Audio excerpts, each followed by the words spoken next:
Good afternoon, listeners. My name is Tim, and I'm your host for this episode of this podcast called Make Your Day. Today we're going to talk about the episode Championship Windows of This American Life. It's 4 different prologues with 4 different stories, and it's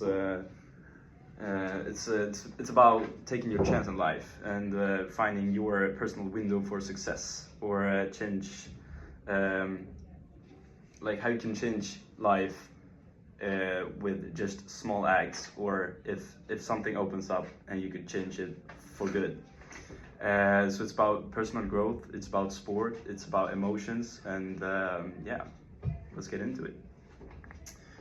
So the first part of the episode is about a guy, or the host of the episode. He explores that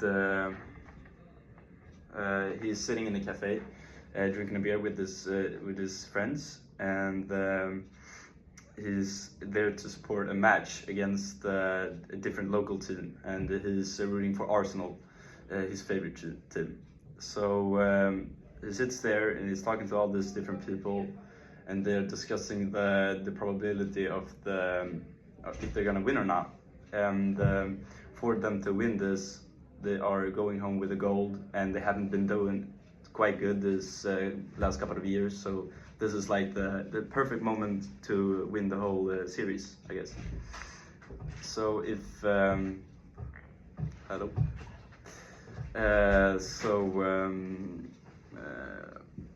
Yeah, so they're sitting in the cafe talking, and they realize this is the perfect moment for them to take it all home, or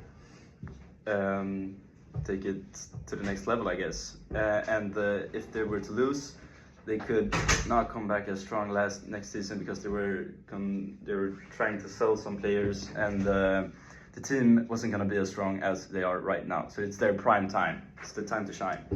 And they're so close, but yet so far, because it's a strong opponent, and they are just so nervous, I guess. Yeah, that's one of the stories. I'm gonna take them quite fast in the intro, and then I'm gonna go into depth in the different ones and how it affects emotions and such. So the second one is about a pregnant woman called Connie Wang, her first pregnancy, and throughout all her childhood and youth, she had had a bad back pain, and this pain hasn't gone away for multiple years. She has struggled to lift up things, and she had just didn't work out because of it, and she felt like her daily life was affected by it. But her mom and her sisters were like, yeah, you should try to do something about it. But she had never done anything, and she felt like, why try now, because of how much time had been wasted not fixing this problem. So then she gets pregnant, as I said, and she starts to feel like my back's better. It doesn't hurt as much. I can do it, just daily things, more casually without experiencing any pain. And she feels this sensation, I guess. But then she gives birth to her daughter, and after a couple of weeks, she is getting this pain back. So after a lot of time without the back pain, she feels like this is just a massive annoying problem that's back again, I guess. So after that, she's determined for the next time that she's gonna get pregnant, because she wants a second child. She's going to try to do something about it, not just leave it up to faith, I guess. So the second time comes around, and she's pregnant again. And this time she works out, she goes to the doctor, she sees her family, and tries to work out as much as possible. And after the pregnancy, the back pain is gone. So she's completely overwhelmed with happiness and joy, of course, because this has been a huge problem her whole entire life.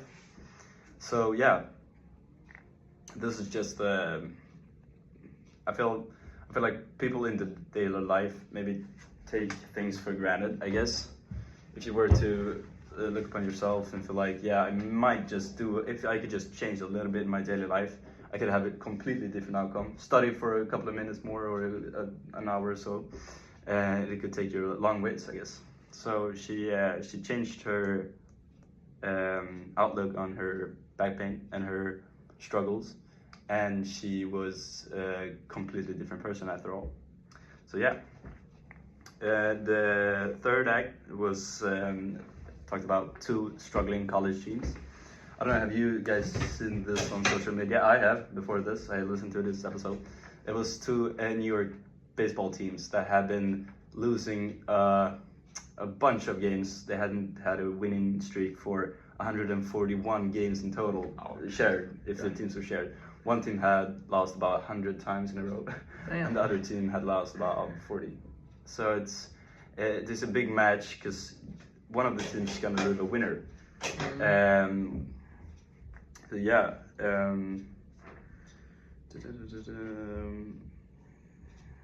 Yeah.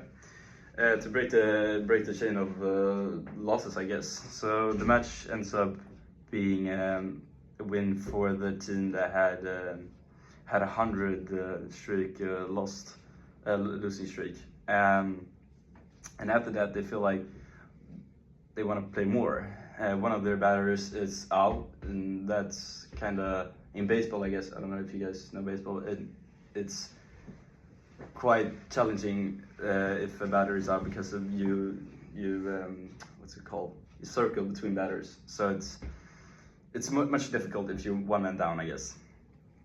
And they play a new game, and the other team wins that one. So at the end of the day, both teams live as victors.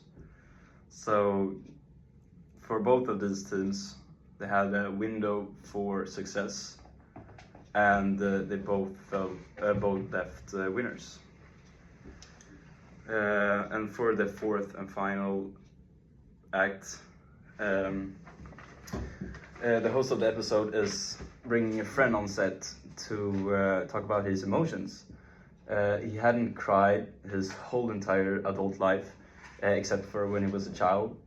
And they were sitting and talking, and he was admiring this person because of how important it is to cry when you felt like you had, well, to let out your emotions, to not like cave in or just try to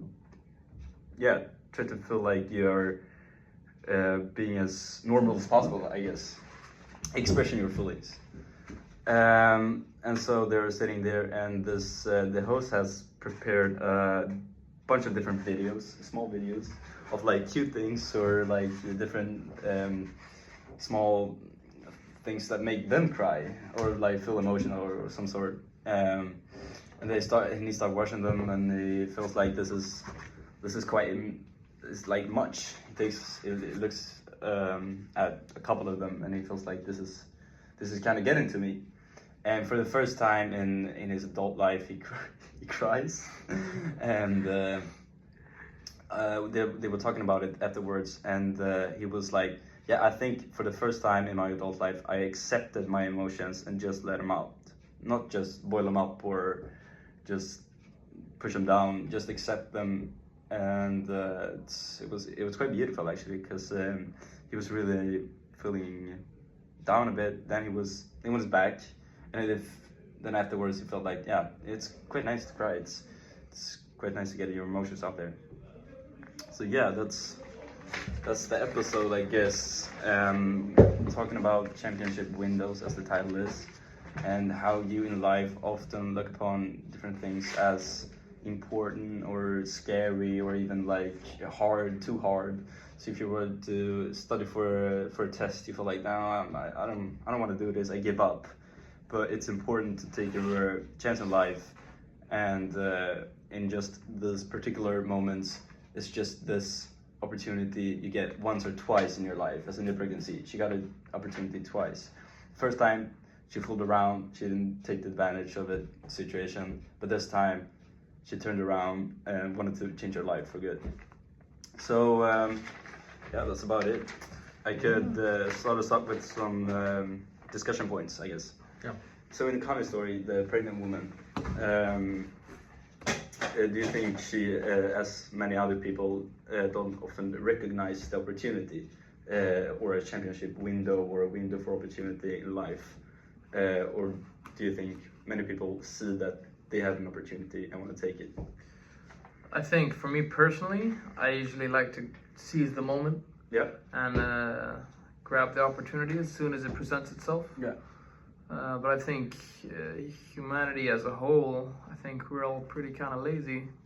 And that a lot of people say that they want that championship window, but when it comes, they don't have the, I guess, the balls to grab it and to take what's theirs. Yeah, but it's the question is if you were to often see the opportunity, if you were to like acknowledge the opportunity, or if it was often, I guess, quite hard to see or to imagine the outcome, I guess. So do people often see the opportunity or not, I guess? I don't think that I think most people don't see it. I mean, they see the opportunity, but they're scared of the risks, I guess. Yeah, Yeah, they're scared. I have to agree. I think that maybe a lot of people sort of notice an opportunity, but they don't sort of think about the fact that it might be an opportunity for them specifically. Like they might realize that, you know, there's an opportunity here to become a champion or do something great. But I think a lot of people don't even think about the fact that they could be them and that they could probably do it if they really wanted it. Yeah, but it's quite unpredictable, I guess. Yeah. If you were to just stumble across an opportunity, most people would get scared. Yeah. And try to, well, not do it then. Yeah. So it's, yeah. I can see, I can draw a parallel to actually MMA. My coach has this thing he told me once. He told me you have to want to hurt the other guy more than you're scared of getting hurt yourself to enact the technique correctly. So if you see the opportunity to either throw the punch or throw the takedown, you can't be scared of the consequences. Yeah. You have to be wary of them, but you can't be scared, because then you'll do it wrong. Yeah, but that's the key here. If you were to miss an opportunity, or if you were to nearly get there, or fell short, or come up short, it's important to look upon life as a big challenge, not just to fall back to your comfortable state in your bed, I guess. Indeed. So that's what these people are coming from. The team that kept losing, but they kept going as well, and at the end of the day, they won actually. Yeah. And for the last discussion question, I would like to ask you guys: do you think everyone in life gets one opportunity at least in health, personal growth, or in sports, or in such? No. I think nearly everyone Yeah. has the opportunity to do something great, because I mean, I can't really think of anything specific, but I feel like I've heard a lot of stories of like people who like underdog stories, where people who have really disadvantageous circumstances do something great. And of course there are exceptions of like, if you're severely like physically and mentally disabled, then obviously you simply did not get the opportunity. But I think a great majority of people can absolutely become great if they really sort of dedicate themselves. So yes. Yeah. Yes. That's great. I think it's an optimistic look upon life. Yeah. Well, thank you guys for tuning in, listening to Make Your Day by these guys. Bye bye. Peace out.